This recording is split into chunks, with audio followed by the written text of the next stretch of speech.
په پیل کې د مهمو خبرونو سرټکي د هیواد پر ښکلا او د چاپیریال پر خوندي کولو د عبدالغني برادر ټینګار، د افغان سوداګرو پر وړاندې د لارې پر تړل کېدو د پاکستان خبرداری او د لومړي ځل لپاره ترکمنستان ته د افغان ښځینه سوداګرو سفر. اوس هم له نړۍ څخه په خیبر پښتونخوا کې په پاکستاني پوځیانو چاودنه، په غزه کې د جګړې پای ته رسیدو لپاره د امریکا هڅې، او په سودان کې د لوږې له امله د 2 لکه ماشومانو او میندو د مرګ له ګواښ سره مخامخ کېدل. د لوبو له ډګر څخه د استرالیا د وروستۍ پریکړې پر وړاندې د افغان کرکټ بورډ غبرګون، او په لغمان او هلمند کې د روژې جام تر نامه لاندې د والیبال او فوټسال لوبې. درنو لیدونکو السلام علیکم. د افغانستان سیمې او نړۍ مهمو خبرونو ته ښه راغلاست. اوس هم بشپړ خبرونه. ملا عبدالغني برادر د ارګ په انګړ کې د نیالګیو کېنولو پر مهال له هیوادوالو او په ځانګړې توګه له کابل ښاریانو وغوښتل چې په خپلو سیمو کې نیالګي کېنوي او پاللو ته یې بشپړه پاملرنه وکړي. د ریاست الوزرا اقتصادي مرستیال په خبره د نیالګیو په کېنولو سره به له یوې خوا د هیواد ښکلا څو برابره او له بلې لورې به چاپیریال خوندي شي چې د هیوادوالو په روغتیا مثبت اغیزه کوي. د 203 منصوري قل اردو څلورمې پلې لوا تخنیکي انجینرانو له لوري په لسګونه پوځي وسایل او وسایط له رغولو وروسته ګټې اخیستنې ته وسپارل شول. په دې وسایطو کې هانګوي ټانګونه، رینجرې، انټرنیشنل موټر او امبولانسونه شامل دي چې په تیره اداره کې د بې رحمه استفادې له امله تخریب شوي وو. د منصوري قل اردو مسؤلین د بیت المال د ساتنې لپاره پوره ډاډ ورکوي او وایي چې د دغو پوځي وسایلو څخه به د ولس د لا ښه ډاډمن امنیت ساتلو په برخه کې ګټه واخلي. د پاکستان دفاع وزیر خواجه آصف ویلي که اسلامي امارت د پاکستاني طالبانو یا ټي ټي پي فعالیتونو مخنیوی ونه کړي نو اسلام آباد به د پاکستان له لارې هند ته د افغانستان د سوداګرۍ مخه ډب کړي. خواجه آصف له امریکا غږ سره په مرکه کې ویلي که افغانستان له پاکستان سره د یوه دښمن په څیر چلند کوي نو دوی ولې باید سوداګریز دهلیز ورکړي. نوموړی وایي ټي ټي پي په افغانستان کې ځالې لري. اسلامي امارت ورته تورونه رد کړي او ویلي چې په افغانستان کې هیڅ وسله ډله شتون نه لري. د کندهار ښار د نوي کابل بانک د ودانۍ مخې ته چاودنه رامنځته شوه. روغتیایي مسؤلینو ویلي چې په چاودنه کې 4 کسان شهیدان او له 25 څخه زیات ټپیان شوي دي. سیمه ییزو مسؤلینو ویلي چې دا یوه ځان وژونکې حمله وه. د دې برید مسؤلیت تر اوسه کومې ډلې نه دی منلی.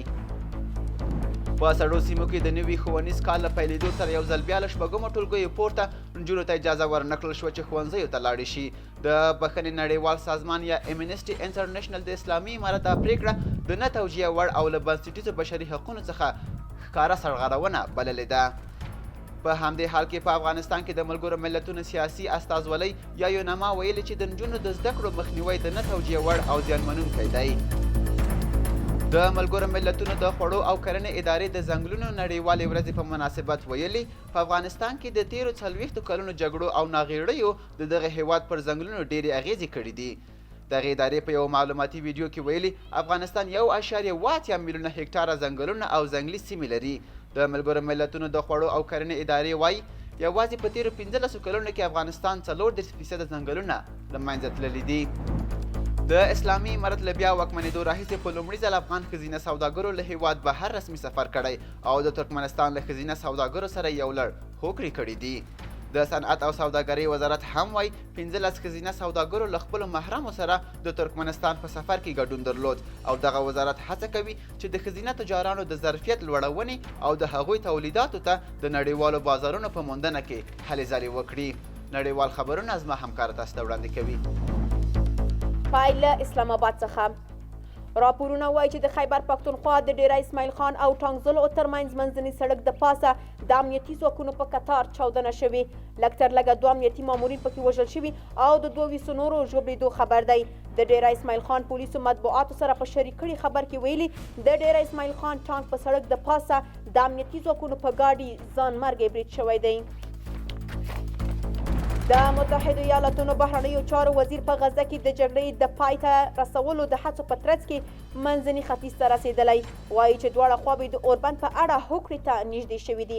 انټوني بلینکن وایي په غزه کې د یو بل اوربند د ټینګولو او د برمتوو د خوشي کولو لپاره د اسرائیل او حماس په مخامخ خبرو کې د ښکیلو خواوو ترمنځ واټن ډیر کم شوی دی. د سولې لپاره امریکا، مصر او قطر له څو اونیو راهیسې هڅې پیل کړي دي. اوکرایني چارواکي وایي په هوا کې د روسیې د یو لوی توغندي د له منځه وړلو خبر ورکوي، خو وایي چې د چارو له امله یې 10 کسان ټپیان شوي دي. بلخوا د اوکراین هوایي ځواک پر خپله ټلګرام پاڼه کې ویلي چې د هوایي مدافعي سیستم په وسیله یې 11 روسي توغندي نسکور کړي دي. روسیې د اوکراین د دې ادعا په اړه څه نه دي ویلي. د سویلي اسیا لپاره د امریکا یو لوړپوړي ډیپلوماټ ډونالډ لو ویلي که پاکستان په تیرو پارلماني ټاکنو کې ترسره شوې بې نظمۍ ونه څېړي د واشنګټن او اسلام آباد اړیکې به زیانمنې کړي. دغه ډیپلوماټ ویلي که د پاکستان د ټاکنو کمیسیون تایید کړي چې د فبروري د 8مې ټاکنو کې درغلۍ او لاسوهنې شوي، هماغو سیمو کې باید له سره رایې واچول شي. او وروستی خبر د ماشومانو د ساتنې اداره یا سیف چلډرن وایي په سوډان کې نږدې 2,10,000 ماشومان او امیندوارې میندې د لوږې له کبله د مرګ له خطر سره مخامخ دي. دغې ادارې ویلي په سوډان کې د 2 سیالو جنرالانو ترمنځ د 11 میاشتو جګړې د زرګونو کسانو د وژل کېدو سربیره او 8 میلیونه کسان یې له خپلو مینو کډې کولو ته اړ کړي دي. اوس د لوبو له ډګر څخه یو څو مهم خبرونه زما همکاره تاسو ته وړاندې کوي. لومړی خبر، افغان کرکټ بورډ د استرالیا د کرکټ بورډ وروستۍ پریکړې په غبرګون کې ویلي کرکټ باید له سیاسته وساتل شي.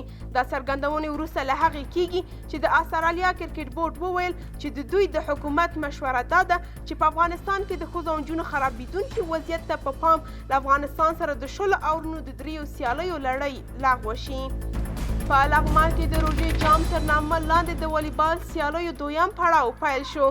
دغه سیالۍ د دې ولایت د بدني روزنې او یوې خصوصي رادیو په مالي لګښت جوړې شوې دي. د والیبال فدراسیون د دې لوبو ارزښت ته په اشارې وایي هڅه کوي چې د لوبغاړو د هڅونې لپاره هر وخت یې جوړې کړي. د یادونې ده چې په لغمان کې د روژې جام تر نامه لاندې بېلابېلې سیالۍ د فدراسیونونو له لورې ترسره کیږي. او وروستی خبر، په هلمند کې د فوټسال سیالۍ هر کال په روژې میاشت کې د ځوانانو ترمنځ ترسره کیږي. د فوټسال دغه لوبې چې د 38 لوبډلو ترمنځ روانې دي چې د شپې لخوا ګڼ ځوانان د سیل لپاره ورځي او له ولولو او جوش څخه د ډکو سیالیو څخه خوند اخلي. د دې سیالیو یو تن سمبالونکی ضمیر احمد صدیقي وایي موخه یې د دې سیالیو څخه ځوانان ورزش ته تشویقول دي تر څو له ناوړو لارو څخه راوګرځي او ورزش وکړي. له لیدلو څخه مو یوه نړۍ مننه. دا و د دې مهال مهم خبرونه، تر بیا د